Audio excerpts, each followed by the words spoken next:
Hi there, and thank you for tuning in, and welcome to this hopefully short video about how to shoot in manual mode. The first thing you need to do in order to shoot in manual mode is to take your mode dial to M for manual, and it's simply just to turn it here. There's no need to push the center button as there is on some cameras. You can just turn this dial to M for manual. In the viewfinder you will see bottom left it says M for manual here on the rear LCD screen. It doesn't really say anything. So there's a little difference. The three values you need to control, you're probably aware of this, but I just mentioned it. They are here at the bottom of the screen. It's the shutter speeds, it's the aperture, and it's the ISO. And you have exactly the same information, maybe organized a little bit differently, but the same information in the viewfinder. So I'll just refer to the rear LCD here, and then you can find the same information in the viewfinder. If we start out with the shutter speed, you control that here on the top or the rear command dial. You can see as I turn it left, it becomes slower and slower, and if I turn it right, it becomes faster and faster. And that's basically all there is to controlling the shutter speed. Same goes with the aperture. If I turn it right, you can see the f-stop number goes up. Now I'm at f10, and that actually means I'm reducing the area that's available for light to pass through. If I go the other way, you see the opposite effect. This lens here is the kit lens I'm using, so it will only go down to 5.6 here at the focal length that I'm using right now. Finally, there is the ISO, and that you can see here on the screen to the right, and you have a little dedicated ISO button, and if you push down that one, you will notice that these two dials I just used, their function changes. So instead of controlling shutter speed and aperture, they now control ISO. You can see when I push the button, the ISO down here turns yellow, meaning that now if something has happened, that these two dials now have a different function. So if I use the rear command dial, you can see now I'm changing the ISO.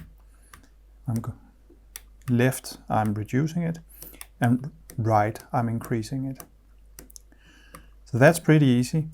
The front command dial, that's a little bit more advanced, because that's where you shift between ISO auto and just ISO. So here, if you have it in the first mode where it just says ISO, whatever you do is sort of the ISO that is set. The camera won't change it. If you put it in ISO auto, then the camera actually starts to change the ISO in order to get correct exposure. And that means that if you have ISO auto set on, as it is here, then the camera is not in fully manual mode. You are a little bit in an automated mode, a semi-automated mode you could call it, where you control the aperture and the shutter speed, but the camera controls the ISO.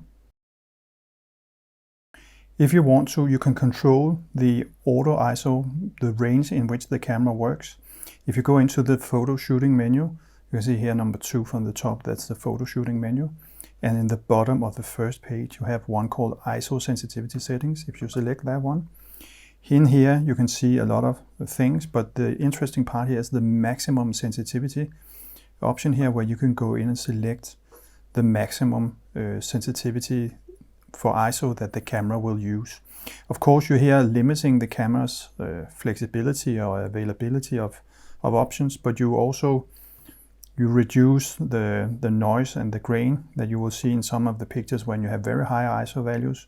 So give it a try and see where sort of your limit is, and then set it to whatever limit you want to give it, so that the camera doesn't go crazy high. The thing is that in the old days when we had films, you could actually put different films in your camera, and they had different ISO values. So this one, for instance, is an ISO 400. You could also get 200, 100, and so on. And that actually changed the sensitivity of the film in the camera. Today, when you have a sensor, the sensor has the sensitivity it has when it left the factory.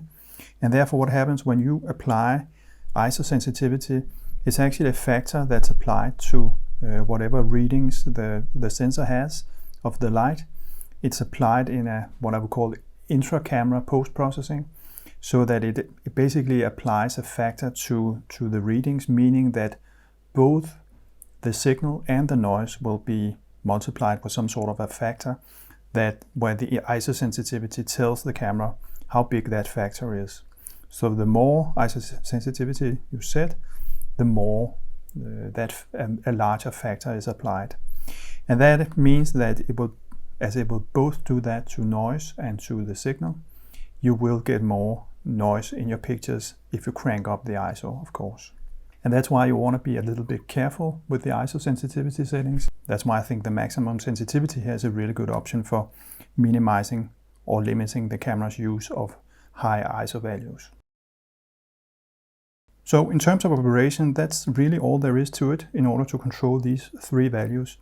I get many questions because this is not the first video I have made about shooting in manual mode. So typically I get many questions about how to then secure that you have the right exposure in your image.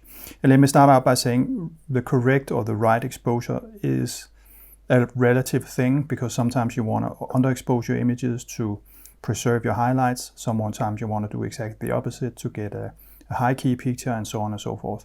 But if we say there is a technically correct exposure, then one of the really wonderful things about shooting with a mirrorless camera here is that you see what you basically get what you see. So let me just try to illustrate. If I reduce the aperture, oh, that was the shutter speed, sorry. If I reduce the aperture, you can see here, now it tries to compensate by cranking up the ISO, right?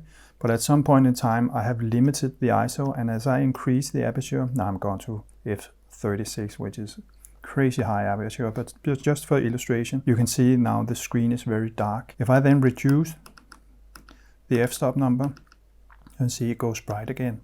So that's the first indication whether you have the right exposure or not. That is to see, basically see in the viewfinder, either the rear LCD or the electronic viewfinder here. Just see what you got. If you need more help, then you can toggle the display button. You can see here to the right here, you have a plus and a minus sign, and then you down here to the bottom right, it says disp, and you can push that one to get different options. And one of the things you can get is this little histogram, and you can also get that in the viewfinder. Another wonderful thing with mirrorless, yet you can get this into your viewfinder.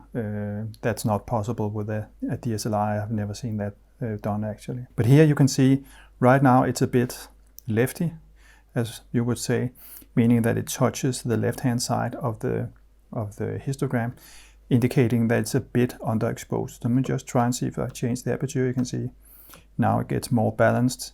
And a technically correct exposed picture, I would say, is one where you don't have any parts of the histogram touching the left side or the right side. Left side meaning that it's underexposed, right side meaning it's overexposed. So that's a second way of seeing it.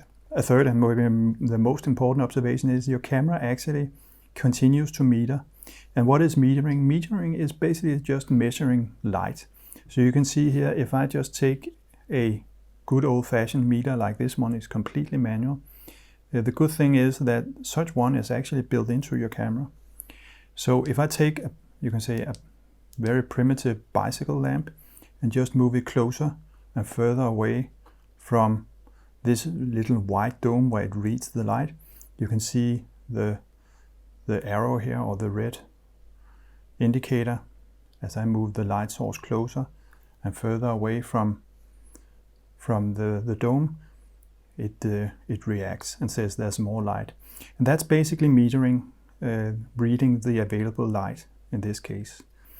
You can also have flash metering, but that's a subject for an entire new video. But just be aware that your camera actually has one of these wonderful meters built into it. And the meter scale, or how the camera thinks you're doing in terms of metering, that is actually shown here bottom right. You can see there is a little scale here that says minus in the bottom, plus in the top, and then it has a 0 here in the middle. And if we take it out of auto ISO, because then we are sort of free floating, you can see that right now I have an image that is very underexposed because it's very dark. You can also see that the indicator shows me that we are in the minus region, meaning that it's underexposed. If I now change the for instance, just the aperture, that's the wrong way, you can both see the LCD start to get brighter. I can't change that anymore. Let me change the shutter speed then. The LCD gets brighter. Oops, the LCD gets brighter. the histogram moved to the right, and now you can see, if you look at the indicator to the right hand side, it goes from the minus region up to 0, and then it goes above, and that indicates now we are overexposed. You can see this is I would call a classic high key picture, right? Where there's a lot of white going on. The histogram touches the right hand side, and the metering scale here says we are significantly overexposed.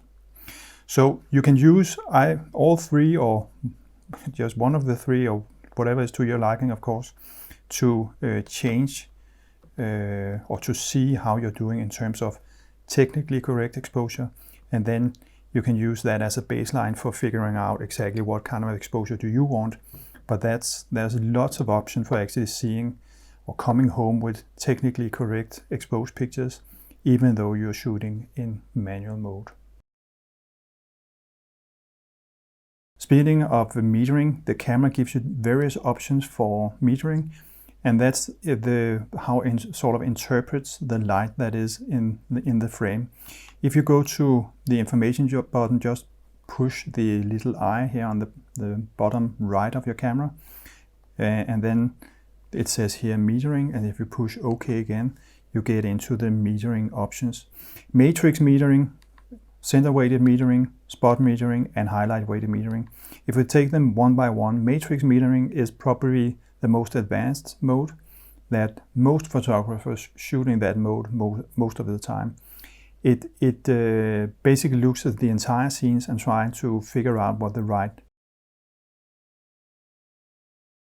exposure is based on all of the light in the scene. Contrary to the center weighted metering that only looks at the center, as it says, this is good for portrait photography, where you typically want the subject to be correctly exposed, but you don't want maybe the dark background to be taken into consideration when doing the exposure. When doing the metering. Spot metering, as it says, is a single point. I must admit I never use that one. And finally, highlight weighted metering. This is very popular, especially amongst street photographers that are willing to lose details in the shadows and preserve the highlights. And this is the whole point with this mode, is that you basically maintain the highlights. You preserve the details in the highlights, whereas you lose details in the shadows. So those 4 options are available for you, and it just means that when the camera tells you in the scale here on the, I'll just show you here, the scale here that you have, the metering scale, this will influence how it meters, and also, of course, what result would come out on the metering scale here.